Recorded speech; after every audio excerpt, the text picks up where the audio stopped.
Hello friends, இன்றைக்குள்ள வீடியோவில் நாம் பார்க்கக்கூடியது டயோடு. டயோடுனா என்ன? அது வந்து ஒரு ஃபார்வர்டு கண்டக்ஷன், அதாவது ஃபார்வர்டு பயாசிங் அண்ட் ரிவர்ஸ் பயாசிங்கில் வந்து அது எப்படி ஒர்க் ஆகுது, இதை வச்சு நம்ம இதோட ஒர்க்கிங்கை வந்து நம்மளால் எளிதாக புரிஞ்சிக்க முடியும்.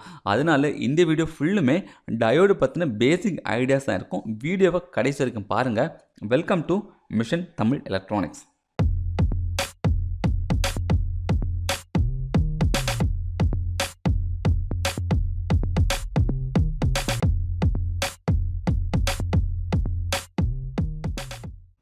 நீங்கள் இதுவரை நம்ம சேனலை சப்ஸ்கிரைப் பண்ணலான்னா மறக்காமல் சப்ஸ்கிரைப் பட்டனை கிளிக் பண்ணுங்கள். அப்படியே பக்கத்தில் இருக்க பெல் ஐக்கானை கிளிக் பண்ணிங்கன்னா நம்ம சேனலோட எல்லா அப்டேட்ஸும் உங்களுக்கு உடனுக்குன்னு கிடைக்கும். நாங்கள் போடுற வீடியோவை நீங்கள் லைக் பண்ணும்போது உங்களோட லைக்டு வீடியோஸ் லைப்ரரியில் ஆட் ஆகும். அதனால் இது உங்களுக்கு ஃபியூச்சர் ரெஃபரன்ஸாக இருக்கும்.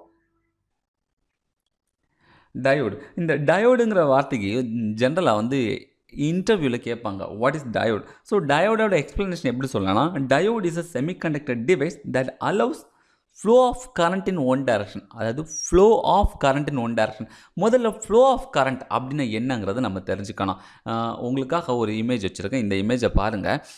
ஒரு பேட்டரியை வந்து ஒரு பல்பில் கனெக்ட் பண்ணியிருக்கேன். அப்போ அந்த பேட்டரியை பொறுத்த வரைக்கும் ஒரு பாசிட்டிவ் எண்ட் ஒரு நெகட்டிவ் எண்ட் இருக்குது. அந்த நெகட்டிவ் எண்ட் வழியாக எலக்ட்ரான் வந்து பாசிட்டிவ் எண்டுக்கு டுவார்ட்ஸை ஃப்ளோ ஆகுது. அப்போ நடுவில் இருக்கக்கூடிய பல்ப், அதாவது லோடு மூலமாக பாஸ் ஆகுது. இதோட ஆப்போசிட் டைரக்ஷனாக தான் நாம் கரண்ட், அதாவது ஃப்ளோ ஆஃப் கரண்ட்னு சொல்கிறோம். அப்போ இதில் நம்ம புரிஞ்சிக்க வேண்டியது, எலக்ட்ரானோட ஃப்ளோ எந்த வேலை இருக்கும், ஃப்ளோ ஆஃப் கரண்ட் எந்த வேலை இருக்கும், இந்த டைரக்ஷன் வந்து சேஞ்ச் ஆகிறது. ஓகே, இதை வந்து மைண்டில் வச்சுக்கோங்க. இதை மைண்டில் வச்சாச்சுன்னா இது ஃபார்வர்டு கண்டக்ஷன் அண்ட் ரிவர்ஸ் கண்டக்ஷனில் எப்படி ஒர்க் ஆகும் அப்படிங்கிறத நம்ம புரிஞ்சுக்கலாம்.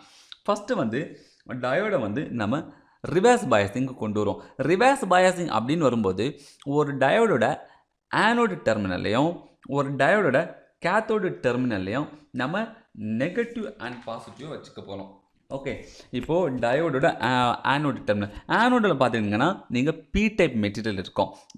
என் சைடு பார்த்தீங்கன்னா கேத்தோடு டெர்மினலில் என் டைப் மெட்டீரியல் இருக்கும். இப்போ இந்த பி டைப் மெட்டீரியலை நாம் ஒரு பேட்டரியோட நெகட்டிவ் எண்டை கனெக்ட் பண்ணுறோம் அப்படின்னு வச்சுக்குவோம். ஓகேயா?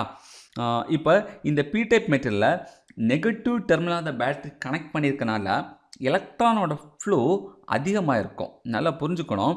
அதாவது இங்கே நெகட்டிவ் சைடு எலக்ட்ரான் வந்து டுவர்ட்ஸ் பி டைப்புக்கு வந்து ஃப்ளோ ஆகிக்கிட்டே இருக்கும்.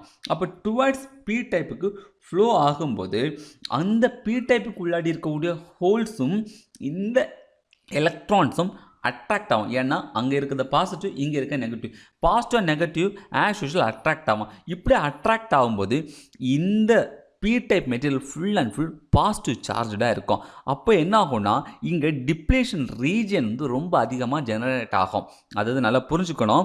இந்த டிப்ளேஷன் ரீஜன் ஜெனரேட் ஆகிறனால, அதாவது அதிகமாகறனால இங்கே இருக்கக்கூடிய எலக்ட்ரான் இப்போ என் டைப் இருக்கக்கூடிய ஏரியாவுக்கு ஃப்ளோ ஆகாது. ஏன்னா இங்கே தான் ஏற்கனவே பாசிட்டிவ் நெகட்டிவ் ரெண்டுமே கலந்து என்னாச்சு, ஒரு பாண்ட் க்ரியேட் ஆக ஆரம்பிச்சிருச்சு. அதாவது பாசிட்டிவ் சார்ஜாக மாறிடுச்சு. அப்போ பாசிட்டிவ் சார்ஜாக மாறும்போது நெகட்டிவ் எலக்ட்ரான் வந்து ஆப்போசிட் எண்டுக்கு ஃப்ளோ ஆக முடியலை. இதுதான் ரிவர்ஸ் பயாஸில் இருக்கக்கூடிய கான்செப்ட். அதே நேரம் நீங்கள் ஃபார்வர்ட் பயாஸாக நீங்கள் மாற்றி பாருங்கள். ஃபார்வர்ட் பயாஸுக்கு என்ன பண்ணுறோம், பி டைப் ஏரியாவுக்கு பாசிட்டிவ் டெர்மினலையும், அதாவது பேட்டரியோட பாசிட்டிவ் டெர்மினலையும், என் டைப் ஏரியாவுக்கு பேட்டரியோட நெகட்டிவ் டெர்மினலையும் கனெக்ட் பண்ணுறோம். இப்போது பேட்டரியோட நெகட்டிவ் எங்கே கனெக்ட் பண்ணியிருக்கோம், என் டைப் ஏரியாவுக்கு. ஓகேயா? என் டைப் மெட்டீரியல் இருக்கக்கூடிய ஏரியாவுக்கு. அப்போது எலக்ட்ரான் ஃப்ளோ நேர என் டைப்புக்கு போகுது. என் டைப்பில் என்ன தான் இருக்குது, ஏற்கனவே அங்கே இருக்கிறது பார்த்திங்கன்னா எலக்ட்ரான்ஸ் தான். அப்போது எலக்ட்ரானுங்கிறத நெகட்டிவ் தான், நாம் இங்கே வந்து பாஸ் பண்ணுறது தான் எலக்ட்ரான். அப்போ நெகட்டிவ் ஆட்டோமேட்டிக்காக ரிப்பல் ஆக ஆரம்பித்தோம். அப்போ ரிப்பல் ஆகும்போது என்ன ஆகும், இங்கே வந்து எலக்ட்ரான்ஸ் ரொம்ப அதிகமாக ஃப்ளோ ஆகும். ஃப்ளோ ஆகும்போது ரொம்ப ஃப்ரீயாக இது பாசிட்டிவ் எண்டுக்கு மூவ் ஆக ஆரம்பிச்சிடும். இப்போ உங்களுக்கு கான்செப்ட் புரியுதுங்களா? இது வந்து நெகட்டிவ் சைடு வழியாக நம்ம எலக்ட்ரான்ஸாக ஃப்ளோ ஆகும்போது என் டைப் மெட்டீரியலுக்குள்ளாடி எலக்ட்ரானோட எண்ணிக்கை ரொம்ப அதிகமாகுது. அப்போ வந்து அதிகமான அழுத்தம் அங்கே கிடைக்குது. அந்த டைம் அந்த எலக்ட்ரான் ஆட்டோமேட்டிக்காகவே பி டைப் ஏரியாக்குள்ளாடி பாஸ் ஆக ஆரம்பிச்சிடும். இப்போ ஒரு கரண்ட் பார்த்திங்கன்னா இந்த பி அண்ட் என் மெட்டீரியலுக்குள்ளே ரொம்ப ஈஸியாக வந்து ஃப்ளோ ஆக ஆரம்பிக்கும். புரியுதுங்களா?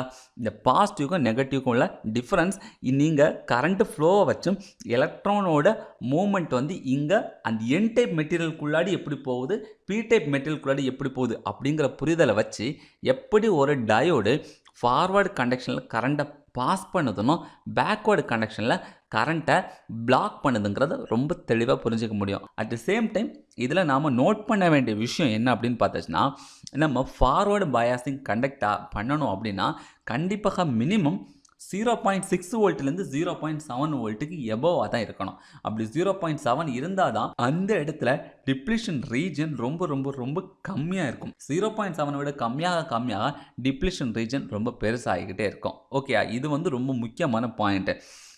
இதை தாண்டி நம்ம டயோடை பற்றி படிக்கணும் அப்படின்னா டிஃப்ரெண்ட் டைப்ஸ் ஆஃப் டயோடை படிக்கலாம். அது செனட் டயோடு, தென் ஸ்காட்கி டயோடு, இந்த மாதிரி டயோடெல்லாம் நம்ம ஃபியூச்சர் ஸ்கோப்பாக வந்து நம்ம வேறு வீடியோஸில் பார்த்துக்கலாம். பட் பேசிக்காக டயோடோட ஒர்க்கிங் இதுதான். உங்களுக்கு ஏதாவது டவுட் இருந்ததுன்னா கீழே கமெண்ட் பண்ணுங்கள். இந்த வீடியோ பிடிச்சிருந்தா லைக் பண்ணுங்கள், ஷேர் பண்ணுங்கள். அடுத்த வீடியோ நம்ம டிரான்சிஸ்டரை பற்றி பார்க்க போகிறோம். டயோடோட புரிதல் சரியாக இருந்தால் மட்டுமே டிரான்சிஸ்டரை கரெக்டாக புரிஞ்சிக்க முடியும். ஏன்னா டிரான்சிஸ்டரை பொறுத்தவரைக்கும் பார்த்துக்கிட்டிங்கன்னா 2 டயோடை பேக் டு பேக்காக கனெக்ட் பண்ணாலே அது டிரான்சிஸ்டராக தான் ஆக்ட் ஆக ஆரம்பிக்க போகுது. அந்த கான்செப்ட்லாம் அந்த வீடியோவில் வரோம். ஸோ அடுத்த வீடியோவில் பார்ப்போம் guys. Bye bye, see you.